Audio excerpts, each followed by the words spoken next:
understanding the people that are using your software. What are their intents? What are their desires? What are their frustrations? What might be their environmental constraints? Understanding that full gamut of how they interact with technology allows us to build not only accessible, but inclusive applications.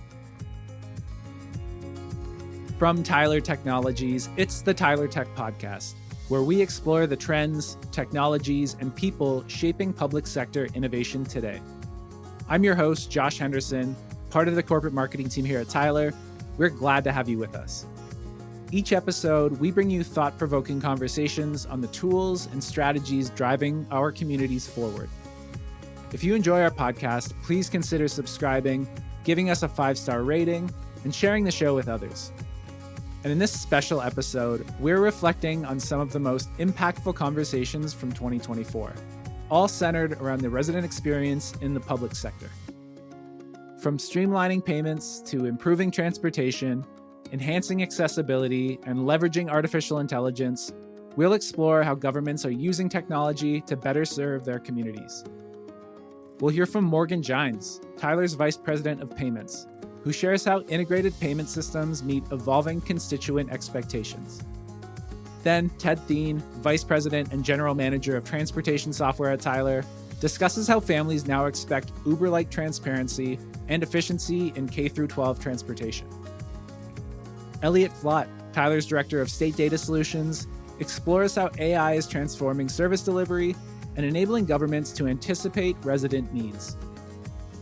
Kathy Wolf, Tyler's Senior Director of User Experience, and Mike Teeters, Senior Product Manager at Tyler, discuss the critical role of accessibility and inclusive design in building stronger communities.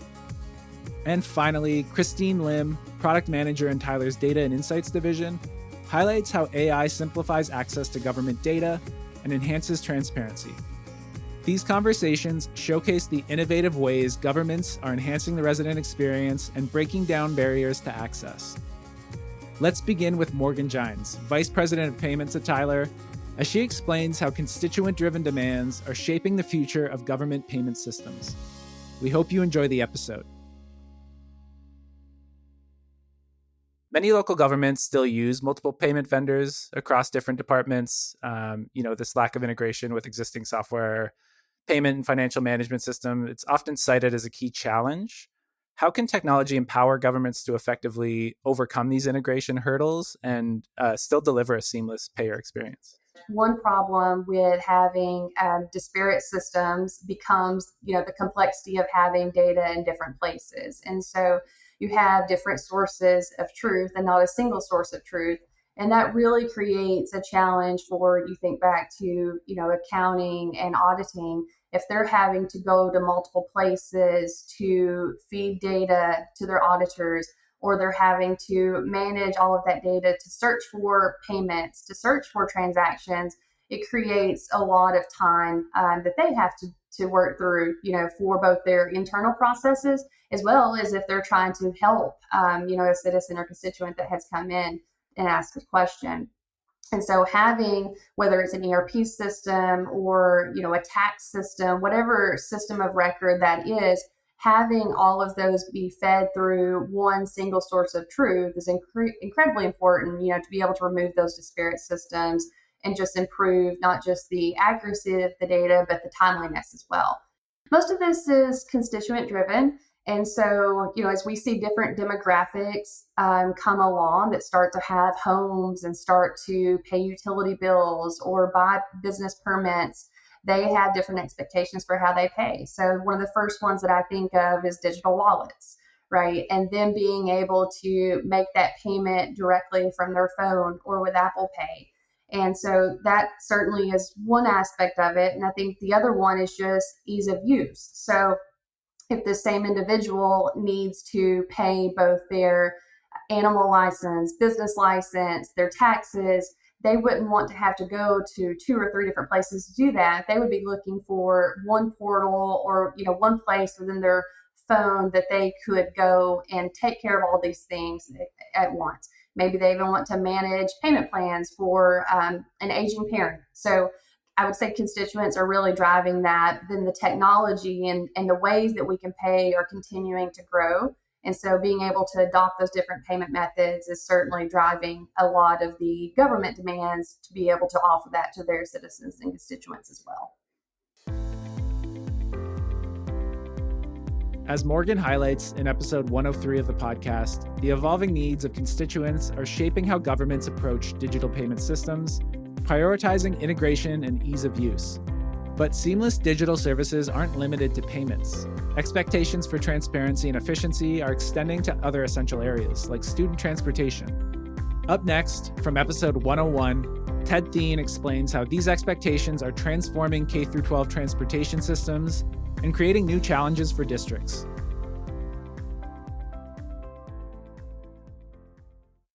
Parents today, they're expecting an Uber-like or sort of a ride-share-esque experience when it comes to their children's transportation. So can you sort of explain what this means and how it's impacting the K-12 transportation sector?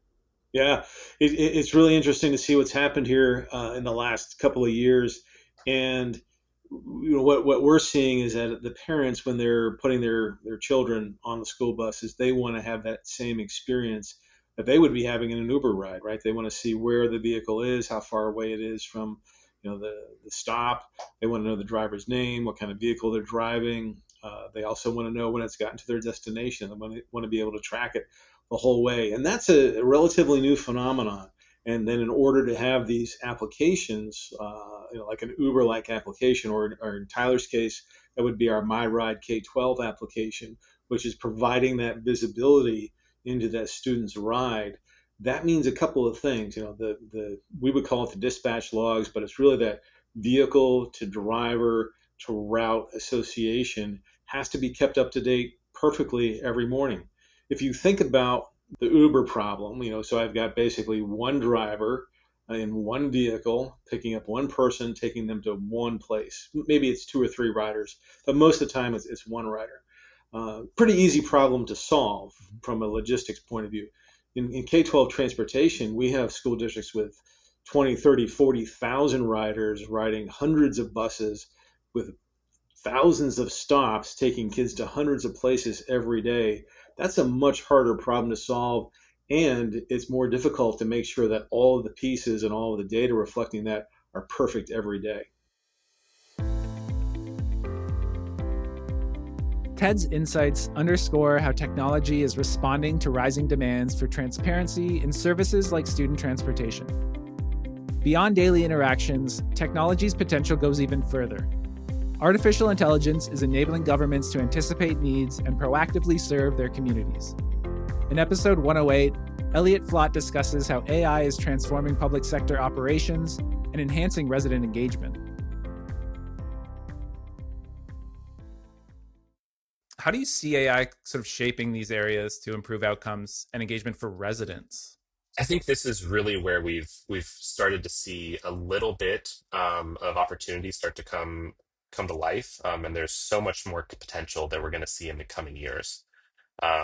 Artificial intelligence kind of offers the public sector at a variety of different levels of jurisdiction the opportunity to kind of move from a reactive to more of a proactive stance. So we can actually start to help use AI to help governments anticipate needs, which may be something as simple as identifying neighborhoods that are likely to need more resources, whether those are through a one-type services or addressing traffic congestion. These AI-powered chatbots and virtual assistants can also make information and services more accessible around the clock. This is something that is available 24/7, 365, because a chatbot doesn't need to sleep. We may have times where we have individuals who are available to answer questions and have escalations, but if somebody is working third shift and needs to have an answer to a question around paying a fine or fee at 3 o'clock in the morning or 4 o'clock in the morning when they get off work, we want to be able to work with our government partners to make sure that information is available to them when our public and the residents actually need it. This is really something that is going to help break down barriers for residents who may even have time or mobility constraints. AI really enables the capacity for more personalized services. For instance, residents can actually receive more tailored updates because we're training information, not people's information, but more aggregated information on how to give people who are doing certain types of tasks serve that information up to them in a way that's going to be easier. And by building these connections, we feel that artificial intelligence can actually foster a more engaged and informed resident base for a lot of our customers. Stay tuned. We'll be right back with more of the Tyler Tech Podcast.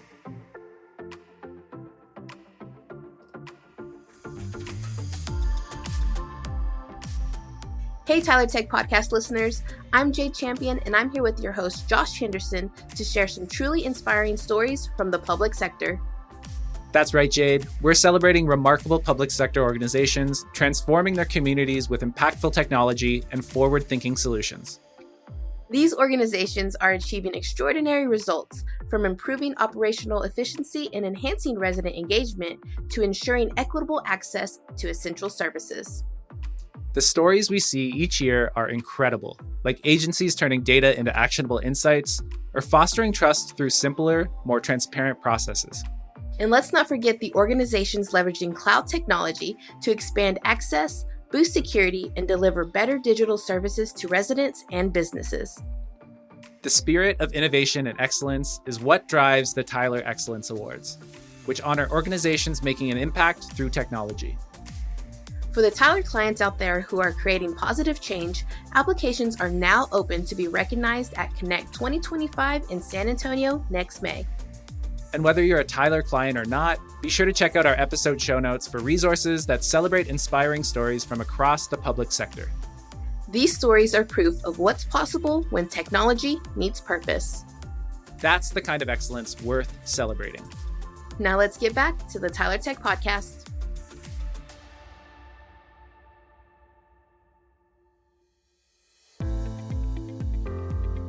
As Elliot describes, AI enables governments to anticipate needs and deliver more proactive services.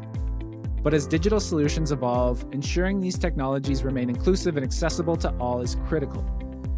In episode 107, Kathy Wolf and Mike Teeters dive into the principles of accessibility and inclusive design, sharing how these approaches foster stronger, more connected communities and provide long-term benefits for both governments and residents.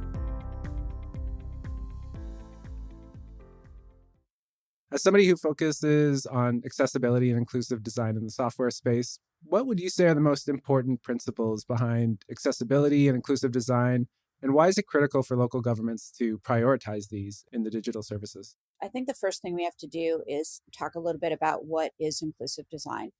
The goal of inclusive design is ensuring everyone can participate fully and benefit from the services that digital device, entity, or environment provides, regardless of their abilities, their age, their background, or really any other characteristics you might attribute to them. Digital accessibility refers to the inclusive practice of removing barriers that would prevent someone from interacting with or accessing websites, digital tools, and technologies, much like the services Tyler provides. So with those two concepts firmly in mind, really, I feel the single most important attribute required for accessible and inclusive design is empathy. The same holds true for my passion, user-centered design. So understanding the people that are using your software, what are their intents, what are their desires, what are their frustrations, what might be their environmental constraints, understanding that full gamut of how they interact with technology allows us to build not only accessible, but inclusive applications. It's critical for local governments to embrace this because what we're seeing, and it's very powerful, is this big transition from brick and mortar, where I walk into the DMV to get my registration or my driver's license, to digital services, which is incredibly powerful because our reach is broadened. But what it also does is we have to be mindful that in providing that reach, that breadth that digital entities provide, that we're not throwing up those barriers. How does investing in digital accessibility today help build stronger, more inclusive communities in the long term? And what are the tangible benefits for both governments and residents? One thing that comes to mind immediately is collaboration, right? So by collaborating with constituents, government decision makers really can increase their level of confidence that programs and services that they're responsible for delivering are reaching and supporting the desired recipients, right? And so again, there's sort of this harmony, if you will, that you get through that collaboration process. It can be very challenging at times when you lay out kind of program goals and how you want to measure them. So again, having that collaboration and really involving your residents in the program development can be very key.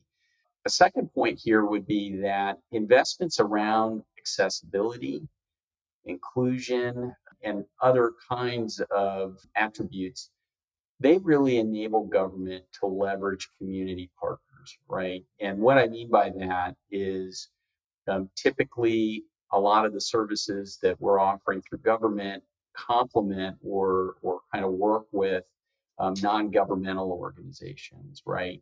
And so, what we see is that kind of there's this overall sort of community building and broader network effects that can apply. Again, there's sort of a virtuous cycle here because obviously by being better at getting people pointed to the right types of services that they need, I think reinforces some of the value and benefits of what government delivers, right? And so a lot of times that's kind of key for those programs. And then thirdly, I think what we're seeing is that I would encourage folks to keep in mind matching the right service to a constituent is what we're ultimately targeting at the end of the day, right? And so my needs, your needs, other needs, especially folks that benefit from improved accessibility, right? Benefit from broader inclusion. By designing with those constituents in mind, it increases the likelihood that you're going to have success getting those services to the right people and ultimately increase their satisfaction, right? So I think long term, a lot of times it can be a journey of, many, many steps. With that in mind, though, you can ultimately make a lot of progress in terms of improving the overall satisfaction that people have and having, I think, positive program outcomes when it comes to service delivery. So again, lots of potential there and ultimately, the potential for some really great benefits when it comes to both what residents would like to see and what government is trying to deliver. Kathy and Mike's insights emphasize the power of accessibility and inclusive design to create stronger, more connected communities. By prioritizing empathy and collaboration, governments can ensure their services meet the needs of all residents.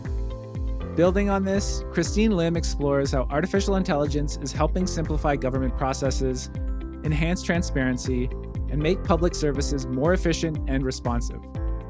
In episode 109, she shares the transformative potential of AI in delivering better outcomes for residents.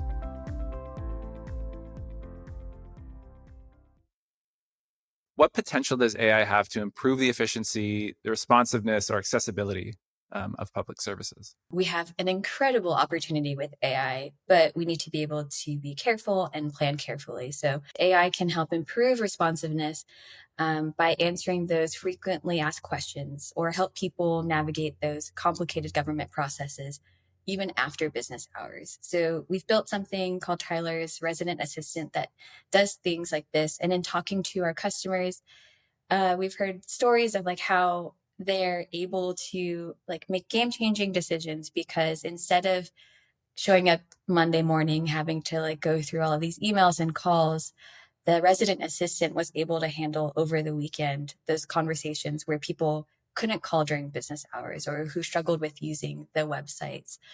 So it really decreased the amount of work on their plate to also make them more responsive to the other things that they needed to address. I'd say AI really simplifies access to government data too. So if you can imagine open data portals being easier to use and data visualizations being clearer and more engaging, AI, I think, really helps people find and understand the information that they're looking for. So this is something that we think is obviously a game changer for thinking about transparency in government. I hope you've enjoyed these conversations with Morgan Jines, Ted Thien, Elliot Flautt, Kathy Wolf, Mike Teeters, and Christine Lim. If you'd like to hear the full interviews, you can find links to those episodes and additional resources in the show notes. Improving the resident experience in the public sector isn't just about implementing new technology. It's about creating solutions that enhance accessibility, efficiency, and engagement for everyone in our communities. At Tyler Technologies, we're proud to partner with organizations working to achieve these goals, helping to break down barriers and build more connected and equitable communities. If you'd like to dive deeper into any of the topics covered in this episode, feel free to reach out to us at podcast@tylertech.com. Our subject matter experts are ready to connect with you and explore solutions that meet the needs of the public sector. We'd also love to hear your thoughts on how we can continue to improve the Tyler Tech podcast. Please take a moment to fill out our audience survey linked in the show notes, and don't forget to subscribe, rate, and review the podcast. And just a quick note, starting in February, we'll be releasing new episodes every other Tuesday, starting on Tuesday, February 4th, 2025. Until then, for Tyler Technologies, I'm Josh Henderson. Thanks for listening to the Tyler Tech Podcast.